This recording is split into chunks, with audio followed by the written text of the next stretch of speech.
দেড় বছর পরেও বাংলাদেশের যে সব স্কুল 12 সেপ্টেম্বর খুলছে না। বাংলাদেশের 12 সেপ্টেম্বর যে সব শিক্ষা প্রতিষ্ঠান খোলার সিদ্ধান্ত হলেও হাজারের মতো কিন্ডারগার্টেন স্কুল কিন্তু খুলছে না। এর মূল কারণ হলো, দেখো এখানে, অর্থাৎ শিক্ষকরা বলেছেন মূলত আর্থিক অসচ্ছলতা এবং শিক্ষক শিক্ষার্থীদের সংকটের কারণে স্কুল বদ্ধ রাখতে তারা বাধ্য হয়েছে। এবং সরকারের উচ্চ পর্যায়ের কর্মকর্তারা জানিয়েছে, ব্যক্তি মালিকানাধীন সব স্কুল নিয়ে এখনও তাদের কোনো পরিকল্পনাই নেই।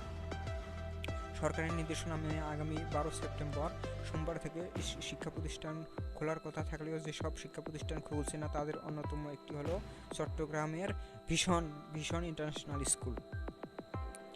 স্কুলটির প্রতিষ্ঠাতা এবং প্রধান শিক্ষক আজাদ হোসেন বলেছেন, 21 জন শিক্ষক এবং 450 শিক্ষার্থী নিয়ে তাদের স্কুল চলছিল। চরম প্রতিকূলতার অবস্থায় পড়তে তাকে বাধ্য হতে হয়েছিল স্কুলটির বন্ধ করে দিতে। এবং প্রায় 10 লাখ শিক্ষক ও প্রায় 1 কোটি শিক্ষার্থীকে পাঠদান করতে করিয়ে আসছে। করোনাভাইরাসের প্রকোপে স্কুলে যেসব বন্ধ হয়েছিল, তেমনি নতুন করে স্কুল খুলতে শিক্ষকদের মোকাবেলা করতে হচ্ছে নানা চ্যালেঞ্জ।